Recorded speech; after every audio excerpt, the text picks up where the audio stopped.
코스피가 장중 낙폭을 많이 되돌린 채 마감이 됐습니다. 근데 거래대금 살펴보면 전주보다 더 떨어져 있고요. 여전히 경기 민감주들의 흐름은 좋지가 않습니다. 오늘 시장 해석해봐야 되겠죠? MTN 김종규 애널리스트와 함께하겠습니다. 어서 오세요. 네, 안녕하십니까? 네, 오늘 시장 어떻게 보셨는지 좀 말씀 부탁드릴게요. 오늘 그 외국인들 선물 매수에서 굉장히 탄력적인 반등이 있었는데요. 이 부분은 내일장 부분에서 다시 한번 자세히 언급드리겠습니다만 일단 큰 의미를 부여하기는 좀 어려운 부분 네. 계속 강조드리고 있습니다만 거래가 실리지 않고 있다라는 점. 그래서 이 시장에 아직까지 좀 확신이 나타나진 않는 그런 국면인 것 같아서 네. 오늘 반등이 의미를 폄하할 필요는 없겠습니다만 네네. 그렇다고 해서 너무 또 확대 해석하기에는 좀 어려운 국면이 아닌가 이렇게 생각을 하고 있습니다. 예. 자, 시장에 대한 움직임 하나씩 체크해 보도록 하겠습니다. 어떻게 지수 자체를 놓고 논한다는 것이 아직도 유효하겠느냐라고 싶지만은 시장의 어떤 지지선이라고 할까요? 그런 것들이 좀 형성될 수 있겠습니까? 네, 오늘 그 시작점이 전저점을 약간 붕괴시킨 상황에서 출발을 했죠. 네네. 이 1910선 정도 부근까지 움직이면서 이 1900선이 붕괴되는 게 아닌가 이런 생각을 가질 정도로 네. 움직임이 나타나는 모습이었는데 그렇다면 이제 이것이 지지선이 되기 위해서는 3분기가 왜 강했는지를 먼저 생각을 해봐야 되거든요. 그러니까 실제로 이제 우리가 실적을 확인해 보니까 3분기 실적이 좋지 않았음에도 불구하고 네. 3분기는 성적이 괜찮았단 말이죠. 그것은 아마 이 이벤트가 있었기 때문이다라고 보여집니다. 계속적으로 이제 FOMC 같은 그런 이벤트들, 우리가 좀 긍정적으로 생각해 볼 수 있는 이벤트들이 미국에서도 있었고요, 유럽에서도 존재했고, 이것이 어떻게 보면 시장을 견인해주는 가장 중요한 요소였다라고 보여지는데, 실제로 실적으로 확인해 보니까 아직까지는 그렇지 않았고요. 이제 또 하나 중요한 것은 이러한 정책들이 실제로 경제에 영향을 미치기 위해선 짧아도 3개월, 길어도 6개월 정도의 기간이 필요하거든요. 근데 그 기간 동안 미국은 재정 절벽이라고 하는 이슈를 또 소화해 나가야 되고요. 네. 미국과 중국에서는 또 정권 교체라고 하는 이슈를 그렇습니다. 소화해 나가야 되는 상황입니다. 네. 그러다 보니까 좀 흔들리는 게 아닌가 생각이 되고 있고 여러 번 돈을 쏟아 부었음에도 불구하고 가장 중요한 건 총수요가 안 살아나고 있다는 점입니다. 그래서 이 해운업종을 말씀드릴 때 다시 한번 언급드리겠습니다만 준비된 그림을 보시면 이 BDI 지수의 주봉입니다. 최근에 굉장히 빠른 속도로 반등하고 있는데 그러네요. 불과 2010년 정도의 이 위치가 4,000선이 넘었습니다. 현재 급반등해서 1,000선이거든요. 네네. 그러니까 이제 단기적으로 보면 굉장히 많이 오른 것 같지만 아직도 글로벌 수요의 전반적인 흐름은 그렇게 빠르게 회복되고 있다라고 보기에는 좀 어려운 국면이다. 그래서 바닥을 찍은 정도 혹은 바닥에서 좀 이제 회복하고 있는 정도라고 봐야 되는 그런 상황이지. 네. 지금 현재 상황이 아주 좋은 경기가 여러 가지 정책들로 인해서 아주 빠르게 살아나는 그런 구간은 분명히 아니다. 이렇게 볼 수가 있겠고요. 자, 두 번째로는 코스피 영업이익 전망치 살펴보도록 하겠는데 4분기 영업이익 전망치가 최근 들어서는 더 하향되고 있는 그런 모습입니다. 어찌 보면 선반영된 모습을 보여주면서 4분기 안 좋은 실적에는 반등을 할 수도 있겠습니다만 전체적으로 지금 현재 3분기 실적도 안 좋은 데다 4분기 실적에 대한 가능성, 한국 기업들의 이런 가능성이 조금 더 떨어지고 있는 국면이기 때문에 이에 대해서는 우리가 좀 더 논의가 필요할 것 같고요. 다음 살펴봐야 될 것은 미국 제조업 지수 최근 좋아지고 있지 않습니까? 그럼에도 불구하고 신규 주문에서 재고 지수를 빼면 여전히 마이너스 국면이거든요. 그러니까 신규로 주문되는 것들이 재고 이상 나오지 않고 있다는 것은 결국은 4분기에 대규모 할인 판매를 통한 재고의 소진 과정을 다시 한번 거칠 필요가 있다는 것을 설명하고 있기 때문에 결국 미국 기업들의 주요 실적은 4분기에도 회복될 가능성은 그렇게 높지 않다. 이렇게 볼 수 있습니다.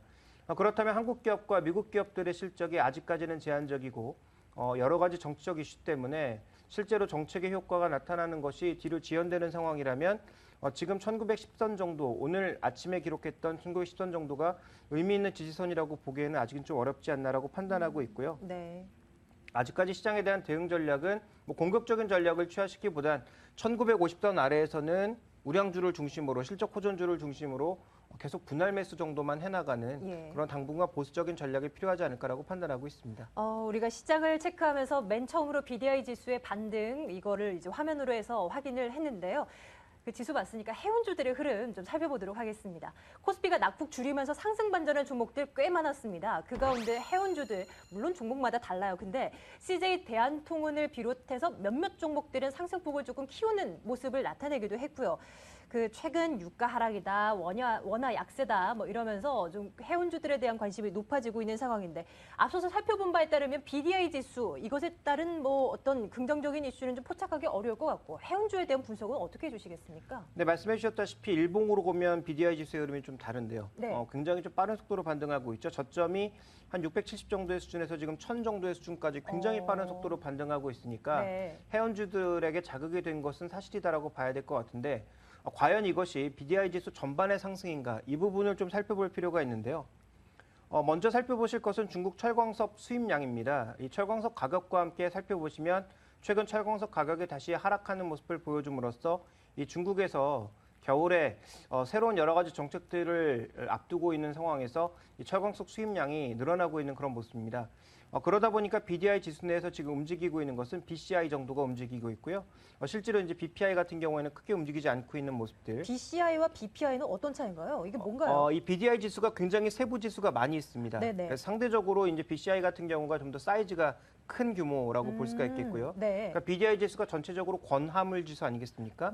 이 건화물 지수 내에서 곡물을 주로 담당하느냐, 아니면 유가를 주로 담당하느냐, 아니면 이제 철광석과 같은 이런 제품들을 담당하느냐에 따라서 달라지는데 네네. 최근 중국의 철광석 수입량이 늘어나면서 이제 BCI 중에서 발틱 지수 중에서 이제 이 철광석이라든지 유연탄이라든지 이런 것들을 집중적으로 운임하고 있는 그 지수만 올라가고 있다라는 거죠. 그것이 BCI라는 건가요? 예, 그렇습니다. 그래서 전반적으로 이제 지수가 다 올라간다면 네네. 이게 경기가 뭔가 돌아서고 있다 이렇게 해석해 볼 수 있지만 아직까지는 일부의 회복에 불과하고 있고 아직까지 신조선가의 흐름, 특히 이제 중형 선박들의 이제 신조선가 흐름이 뭐 바닥을 쳤다라는 그런 얘기도 일부 나오고 있습니다만 아직까지 네. 확신할 수 없는 그런 상황이거든요. 그렇군요. 그래서 조선기자재 종목군들이 가장 먼저 움직였지만 네. 뒤에서 움직일 수 있는 종목으로 이제 해운주 그리고 이제 중형 조선주들 말씀드리지 않았습니까? 예. 아직까지 그 흐름이 나타나지 않고 있어서 좀 확신하기는 어렵다. 그렇다면 해운주들의 반등도 일시적일 가능성이 좀 높다라고 봐야 될 것 같고요. 근데 중국에서 또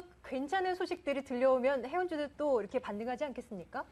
글쎄요, 이제 중국에서 괜찮은 소식이 과연 들러올까에 대해서는 저는 조금 회의적인데, 네. 좀 기간이 필요하지 않을까 생각이 돼요. 그래서 정부가 초반에 그 시진핑 정부가 출발하자마자 여러 가지 대책들을 쏟아낼 가능성은 제가 보기엔 그렇게 없다라고 보고 있고, 네. 또 관련된 대책, 그 시진핑의 지금까지의 행적이나 여러 가지 발언들을 고려해 봤을 때 굉장히 이제 안정적이고 개혁적인 정책을 서서히 시도해 나갈 가능성이 높다라는 측면에서 해운주에 대해서 너무 섣부르게 관심을 가지시는 것은 조금 위험하다라고 보고 있고 다만 이제 BDI 지수의 움직임에 따라서 추가적인 상승 여력은 좀 더 남아있지 않겠느냐. 다만 BDI 지수가 중기적으로 박스 고점을 쉽게 넘어서지 못한다면 해운주들의 반등도 기술적인 반등에 그칠 가능성이 높다. 네. 이렇게 봐야 될 것 같고요.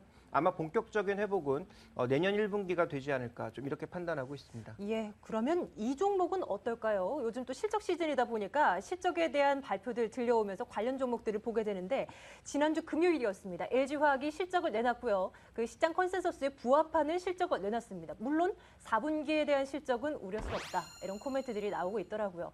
LG화학의 최근 주가 흐름이 6거래일 연속 정도 상승 흐름을 이어갔는데 오늘 이 물량 좀 나왔습니다. 뭐 3% 가까운 이제 하락으로 마감이 됐고요. 이 LG화학의 흐름은 어떤 관점에서 대응을 해야 하는지 좀 점검해 주세요. 그 화학업종 내에서 그나마 제가 가장 관심을 갖고 있는 종목이 LG화학입니다. 네. 그래서 뭐 낙폭이 커졌을 때는 조금 사도 되지 않겠느냐라는 말씀 드렸고요. 네네. 다만 트레이딩 쪽에서 좀 바라봐야 되지 않을까라는 시각은 여전히 유지하고 있는데 LG화학의 3분기 실적은 시장의 컨센서스를 만족하는 정도의 실적이었습니다. 그럼에도 불안한 모습을 보이고 있는 것은 조금 전에 언급드렸던 대로 4분기 실적 그리고 뭐 앵커도 언급해 주셨지만 이 4분기 실적에 대한 불안정성이 나타나고 있기 때문입니다.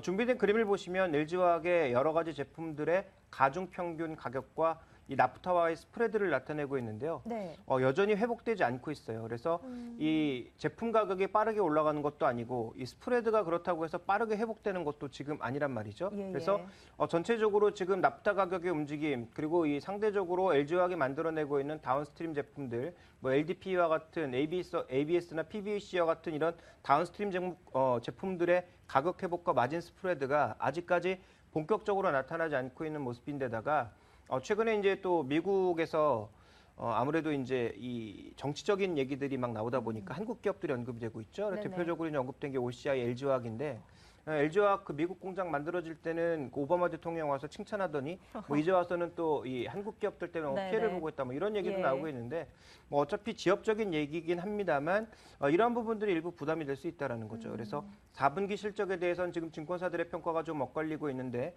제가 보기에는 조정시 매수는 가능하지만 네. 지금 매수에서 과거와 같은 강한 실적을 내기에는 조금 부족하지 않나라고 판단하고 있기 때문에 그럼 오늘 기점으로 해서 좀 추가적인 조정이 나올 수는 있겠습니까? 네, 저는 뭐 추가적인 조정도 가능하다라고 보고 있고요. 다만 뭐 지수의 흐름과 맥락을 같이 할 가능성이 그렇죠. 있어서요. 예, 예. 지수의 추가적인 조정 시에는 뭐 같이 밀릴 수밖에 없다라고 보고 있습니다. 더 밀린다면 이 종목에 대해서는 좀 긴 관점에서는 사야 되지 않을까라고 보고 있고 네. 지금 화학 업종 내에서는 SK이노베이션과 함께 가장 변신을 잘 시도하고 있는 종목이 아닌가. 그래서 석유화학 업종은 장기적으로 좀 굉장히 안 좋게 보고 있거든요. 물량 공급에 따른 이 초과 공급에 놓일 수 있는 가장 대표적인 종목 업종이라고 보고 있어서 굉장히 안 좋게 보고 있는데 SK이노베이션이나 LG화학 같은 경우에는 꾸준한 노력을 통해서 지금 소재 업체로의 변신을 꾀하고 있는 종목이기 때문에 네. 이 종목들에 대해서는 장기적인 관점에서도 좀 괜찮지 않나. 화학 업종 여전히 탑픽이 아닌가라고 보고 있습니다. 네, 오늘 시장은 이렇게 정리하겠습니다. 오늘 밤에 예정된 글로벌 경제 일정 확인하고요. 내일을 위한 전략들 챙기러 가겠습니다.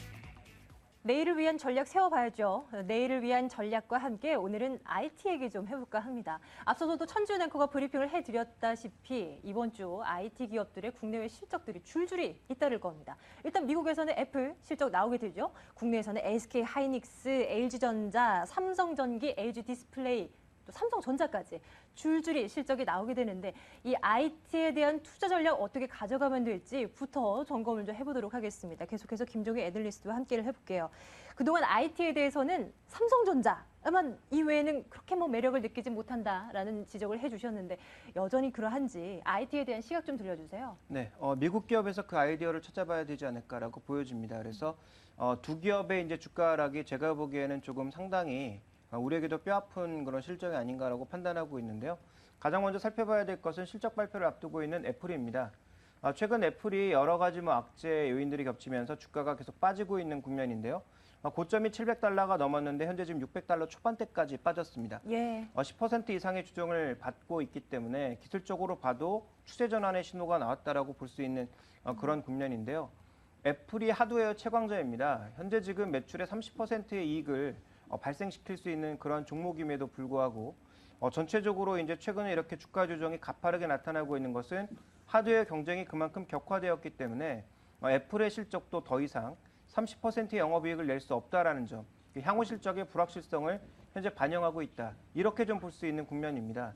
그래서 시장이 대안으로 선택했던 종목이 바로 아마존과 함께 구글입니다. 그래서 시장의 이 국면이 이제 서비스라든지 소프트웨어 네. 이쪽으로 이동하지 않았을까 이렇게 생각을 했었는데 실제로 구글의 실적도 발표를 해보니까 그렇지 않았다라는 거죠. 이 서비스나 이쪽의 실적이 아직도 가시화되기 위해서는 여러 가지 부분이 필요하다. 네. 그래서 이 검색 쿼리와 관련된 검색 광고와 관련된 부분에 기대를 걸었습니다만 실제로 아직까지 시장의 기대를 채울 만큼 그렇게 크게 실적이 호전되지 않고 있다라는 것은 시장의 스마트 기기에 걸고 있던 기대가 너무 컸다라는 것을 반영하고 있는 것이고요. 네. 그것은 결국 국내 기업들의 실적에도 그대로 이어질 수 있다. 그래서 시사점을 찾아보게 되면 하드웨어 실적, 가장 대표적인 종목인 애플의 하드웨어 실적이 꺾이고 있는데 삼성도 3분기 실적이 최고점일 가능성 높은데 다른 기업들의 실적이 더 좋아질 거다. 애플의 기업의 실적이 낮아지면 그 부분을 다른 기업들에게 혜택이 돌아갈 거다. 저는 이렇게 생각하지 않습니다. 왜냐하면 이 스마트폰 시장 자체가 이미 포화 상태이고 포화 상태에서 교체 수요를 제외하면 신규 수요가 그렇게 많지가 않거든요. 그래서 어떻게 보면 이제 애플이나 삼성전자에 계속적으로 쏠려 있는 이러한 시장 관심들이 쉽게 돌려질 것 같지 않고요. 뭐 노키아라든지 LG전자라든지 모토로라 같은 군소업체들이 다시 한번 시장에서 크게 활약할 가능성은 제가 보기에는 거의 제로에 가깝다. 네. 그렇게 하기 위해서는 천문학적인 이 마케팅 비용을 쏟아내는 것 외에는 특별한 방법이 없다라고 판단하고 있기 때문에 이와 관련된 부분들을 좀 살펴보실 필요가 있겠습니다. 다만 이제 우리가 한 가지 살펴봐야 될 것은 글로벌 벤더 역할, IT 쪽의 글로벌 벤더 역할을 하고 있는 대만 시장을 살펴보게 되면 대만의 FPCB 시장 그리고 배터리 패키지 시장의 최근 매출액은 급증하고 있는 그런 모습입니다.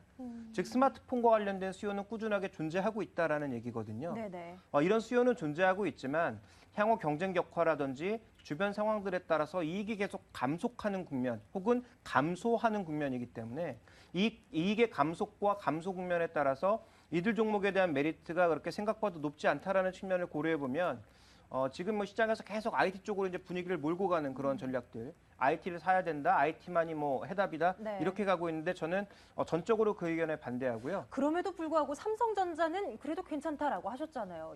말씀해 주신 대로 수요는 존재하지만 이익은 감소 혹은 감소한다면 삼성전자도 이제 좀 제고시켜야 되는 거 아니에요? 삼성전자가 그나마 제일 낫다라는 거죠. 그나마. 삼성전자의 경쟁력이라든지 그리고 이제 다음 내년에 시작할 타이젠 서비스라든지 또 MS 쪽으로도 가장 먼저 이제 폰을 런칭시킬 정도의 기술력을 가지고 있다라는 측면에서 네. 삼성전자는 뭐 단기적으로 빠질 수 있겠습니다만 뭐 120만 원권 정도에서 충분히 또 매력적인 그런 흐름이 나타날 수 있을 것이고 이익의 감소폭도 상대적으로 가장 적을 것이다라고 보여지고 있기 때문에 삼성전자는 뭐 장기적으로 봤을 때 삼성전기와 함께 여전히 긍정적으로 보고 있고요.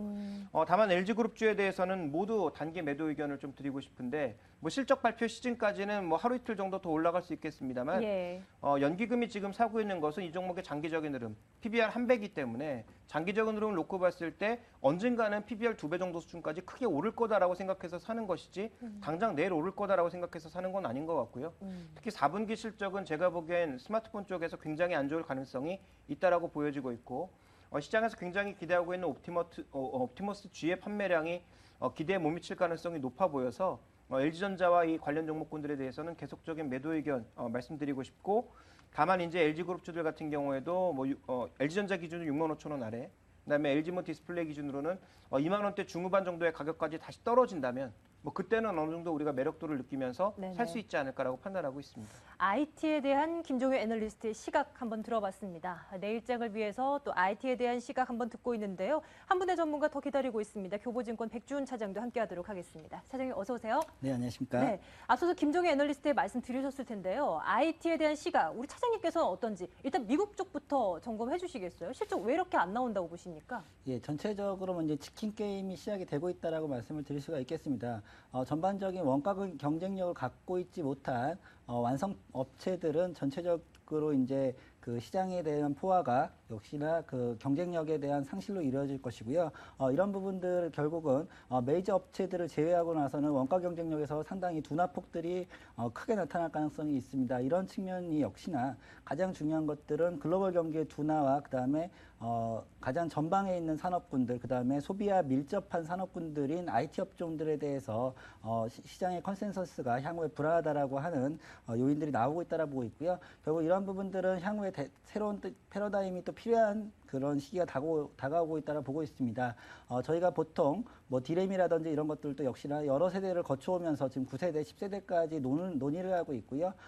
그 근간에 이런 또 핸드폰 이제 핸드셋을 중심으로 한 업체들이 스마트폰이라고 하는 새로운 패러다임이 나타나면서 수익을 구가했던 애플이 나왔고 여기에 소프트웨어를 제공하고 있는 구글이라든지 이런 업체들이 IT 시장에 미시장에서 선도를 했었습니다. 네. 이러한 부분에 대해서 컨텐츠 업종으로 돌아가고 있는 과도기적인 시장이라고 보고 있고요. 역시나 큰 사업비라든지 투자비가 들어가고 있는 완성품 업체들은 결국에 어느 정도의 시장 MS가 향후에 이제 포화 상태라고 하면 다시 한번 컨텐츠 시장으로 가기 위한 과도기적인 특히나 감가상각이 상당히 빨리 이루어지고 있고 새로운 패러다임이 나타나기 전에 수익원들이 좀 부재한 상태들이 전체적인 IT 경기의 흐름이라고 하는 예측들이 나오고 있습니다. 그러면 IT에 대한 시각을 우리 투자자분들 어떻게 가져가야 되겠습니까? IT 주, 고앤 스탑으로 나눈다면, 굳이 나눈다면 어느 쪽이 더 좀 더 가겠다라고 생각하십니까? 예, 전체적인 전방 산업과 그다음에 글로벌 경기 내에서 소비와 민감한 지표들을 본다라고 하면 역시나 아직까지도 네. 경기 지표와 밀접하게 상관계수를 높게 갖고 갈 수 있는 종목들은 역시나 IT와 자동차에 많이 포진이 돼 있다고 생각하고 있습니다. 그럼 여전히 괜찮다라고 생각하시는 예, 거네요. 그만큼 시장 내에서 지표와 민감하게 움직일 수 있는 업종이라고 판단을 하고 있고요.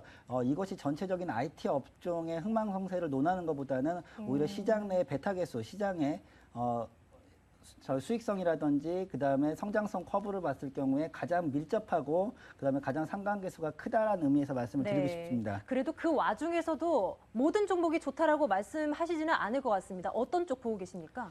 예, 전체적으로 뭐 삼성전자를 빼놓고 얘기는 할 수가 없을 거로 보고 있고요. 예. 전체적으로 아직까지도 삼성전자의 이제 하드옵이라든지 하청 업체들, 그 다음에 부품 업체들 같은 경우에는 말씀드린 대로 치킨 게임이 시작이 됐기 때문에 어느 가장 MS가 높은 삼성이라든지 애플들이 가장 손쉽게 쓸 수 있는 방법들은 이제 원가를 떨어뜨리는 방법이라고 얘기를 할 수가 있겠습니다. 전체적으로 부품주와 그 다음에 소재 업종들에 대해서, 그 다음에 전체적인 시스템 업종에 대해서도 역시나 가장 먼저 가격에 대한 하방 압력이 올 것으로 판단하고 있기 때문에 이런 부품주라든지 소재도, 그 다음에 시스템 종목에 대해서는 조금 더 한 발 물러선 그 보수적인 전략이 유효할 것으로 판단을 하고 있고요. 전체적으로 가격 경쟁력으로 좌지우지할 수 있는 완성품 업체들을 중심으로 해서 선별화 작업이 진행될 것으로 보고 있습니다. 역시나 삼성전자가 가장 탑픽으로 떠오를 수밖에 없다라고 생각을 하고 있고요. 전체적으로 뭐 LG전자라든지 그다음에 하이닉스 같은 종목들은 이런 부품주와 그다음에 아직까지 시장 MS를 차지하지 못했다라고 하는 단점들을 갖고 있기 때문에 이런 측면에서 본다라고 하면 오히려 2등주와 그다음에 부품업체, 디램 업체에 대해서는 경계가 필요할 것으로 생각을 하고 있습니다. LG전자나 SK하이닉스 이번 주에 또 실적 발표 앞두고 있지 않습니까? 그러면 이번 주 실적 발표가 나오기 전에 일단은 챙겨놓고 지켜보자라는 시각은 동의하십니까? 예, 그렇습니다. 전체적으로 접근에 대한 시점도 실적 발표 이후 시점으로 좀 더 미루는 것이 유효하다고 판단하고 있고요. 만약에 보유를 하고 계시다라고 하면 사실상 전체적인 시장의 흐름으로 봤을 때는 포트폴리오를 축소하는 것이 옳을 것으로 판단하고 있습니다. 자, 한 말씀만 더 드리자면 LG전자의 실적이 아마 좋기 때문에 이제 기관 투자자들이 최근에 좀 많이 매수를 하고 있는 게 아닌가 이렇게 또 보여질 수도 있는데요. 만약에 이제 LG전자의 3분기 실적 예상외로 굉장히 지금 2천억대로 컨센서스가 올라간 상황인데 그거보다 더 좋게 나온다면 저는 더 적극적으로 매도해야 된다라고 보고 있습니다. 왜냐하면 4분기 실적이 더 하향될 가능성이 높거든요. 그래서 3분기 실적이 좋으면 4분기는 더 좋아질 거다라는 생각이 제가 보기엔 가장 잘못된 생각이라고 보고 있기 때문에. 그건 왜 그렇습니까? 말씀드렸다시피 지금 스마트 기기의 재고량이 그렇게 적지 않은 수준이어서 미국이나 미국의 소비 이런 것들을 통해서 추가적으로 팔긴 하겠습니다만 프랑스에서는 최근에 메이드 인 프랑스를 쓰는 것이 애국이다라는 분위기가 나타나고 있고요. 미국 같은 경우에도 뭐 베스트바이나 여러 가지 유통 채널을 통해서 대거 할인된 가격에 물량 떨기를 할 가능성이 높습니다. 그렇다면 4분기에 실제로 판매량은 늘어날지 모르겠으나 수익성 자체는 둔화될 수 있기 때문에 그와 관련된 흐름을 고려해 보면 결국은 그렇게 뭐 좋지 못한 흐름이 나타날 것이다. 그래서 4분기에 대한 IT 기대감은 낮춰야 된다라고 거듭 말씀드리겠습니다. 예. 실적이 좋게 나오면 더 좋으니까 앞으로 더 하겠지라고 생각할 것이 아니라 그 기회를 이용해서 더 적극적인 매도를 해야 된다. 의견. 예, 여러분들 참고해 주시기 바랍니다. 내일을 위한 전략도 세워보도록 하겠습니다. 김종희 애널리스트, 내일 시장에서 우리 투자자분들 어떻게 하면 좋겠습니까? 네, 최근에 이제 외국인들이 선물 시장과 현물 시장에서 계속 좀 엇갈린 반응들을 보여주고 있는데 꾸준하게 현물 쪽을 따라가자라고 말씀드리고 있습니다. 그렇게 말씀드리고 있는 결정적인 근거는 최근에 선물 시장 쪽에선 외국인들은 말 그대로 단기 물량만 유출입되고 있는 그런 상황인데요. 특히 야간 선물의 움직임을 보면 더 심하다라고 보여집니다. 지난 주말에 미국 시장 급락으로 인해서 야간 선물이 크게 빠졌을 때 외국인들은 굉장히 많이 사는 모습, 야간 선물 쪽에서 한 2,000개 가까이 사는 모습은 굉장히 좀 드문 경우거든요. 그래서 준비된 그림을 보시면 외국인들 최근의 지수의 방향성과는 전혀 관련이 없다. 그래서 야간 선물의 움직임이 전체적으로 단기적인 움직임, 많이 빠지면 좀 뭐 사는 전략들, 뭐 이런 정도로 우리가 생각해 볼 수 있겠고요. 이것을 누적적으로 살펴보게 되면 외국인들 아직도 9월 말 이후에는 선물 쪽에서는 일부 경계감을 아직도 가져가고 있다. 이렇게 봐야 될 것 같습니다.